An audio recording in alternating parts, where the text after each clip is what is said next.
What's going on, gamers? This is Critical Redemption here with another video game review. As promised, I'll be reviewing Legend of Zelda Majora's Mask for the Nintendo New 3DS. This is a remastered remake from the original N64 Majora's Mask. So let's get into the story. The Legend of Zelda Majora's Mask takes place after the events of Ocarina of Time. Majora's Mask gives you 72 hours in Zelda time to save the land. Once you retrieve your Ocarina, you can travel back to the beginning of the first day anytime you like. Remember, you have 72 hours. While the game world is identical each time around, you'll get to keep some of your stuff. And there's also puzzles. It's basically the movie Run Lola Run without the badass techno music. This time, travel really works when you begin to understand how everyone is following the exact same schedule with those 3 days. For example, you meet a depressed girl on the third day that doesn't really want to talk to you. If there's some way to get to that person on the first day, then maybe you can find out what made her depressed. Even watch that movie Groundhog Day? Well, throw in some weapons, monsters, and the impending doom of a falling moon and about 22 masks and you've got the right idea. So, Majora's Mask is a relatively linear RPG and follows the mode of its predecessor. The land of Hyrule is still filled with all manner of creature and townsfolk, some of which you'd really be familiar with. So, the music is incredible as well. And there's 3 transformation masks. So let's get into the 3 transformation masks. You begin the game under a Deku Scrub curse, trapping Link into the body of a sad-eyed Deku Scrub. Once you lift the curse, you are left with a Deku mask. Skull Kid turns you into this Deku Scrub, basically to curse you because he's just that evil. He's wearing the Majora's Mask, and that contains so much evil energy. You could put the mask on and you become a Deku. Take it off and you are back to Kid Link. There's also a Goron mask, and the way you get these masks, guys, is incredible. Each mask contains a story, and each mask contains depression, and each mask you're saving one of 3 people, or creatures to be exact, from a certain death. Playing the Song of Healing, and I won't get into any more description if you guys have never played this game. The second mask, Goron mask, and also a Zora mask, enduing you with all the powers of those species. Despite the fact that the game has 26 masks, a great majority of them work like the mask in previous Zelda. They affect small events in the way people respond to you, but they don't transform Link.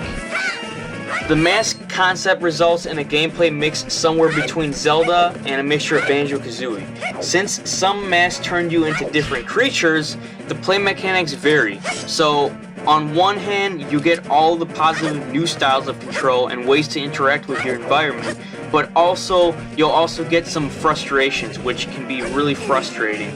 Floating through the air on little flowers and rolling across ramps Goron style can get annoying and repetitive. Nonetheless, the solid swordplay and targeting system still lies intact. So that's what I really liked about this game. The swordplay is still the same compared to Ocarina of Time. Sword fighting feels more honed and developed. The targeting works like before, just in the previous game, where you can set the camera to be locked and centered on an opponent, which allows you to concentrate on that battle. So occasionally, objects can briefly get in the way of the camera, which is frustrating, but the solution is simply moving to get the object out of the way, but I would rather see transparency.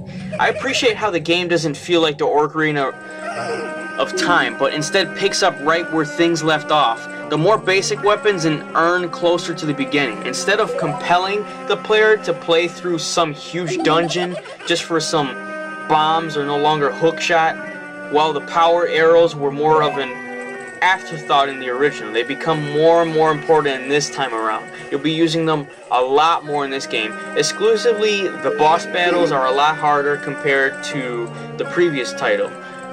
You'll have to use some of your transformation masks to complete defeating these bosses. For the matter, the level of difficulty has been upped a notch from before. Remember, you're working on 72 hours, which is 3 days. and these 72 hours go by real fast. There's much less handholding as you try to find the entranceway to the dungeons, each of which is a huge and smart design. But sometimes the game's retrieval and prove yourself missions on you. So, like making you find 5 kids hiding around town. The world's gonna end in 3 days and you wanna play hide and seek? I mean, come on. How about more screaming people running around outside when the moon is minutes from falling with this evil face? And I'm telling you, the moon is evil. Has this grin and looks at you like it's gonna kill you or something. Take a look at Majora's Mask, because this is graphically the best of what the N64 has to offer. In terms of the 3DS, the engine is essentially unchanged from the first game, only sharper with more detail. The biggest improvement is the town and the music. The building interiors are known actually mapped out instead of the low resolution wraparound from before, and certainly a beautiful game.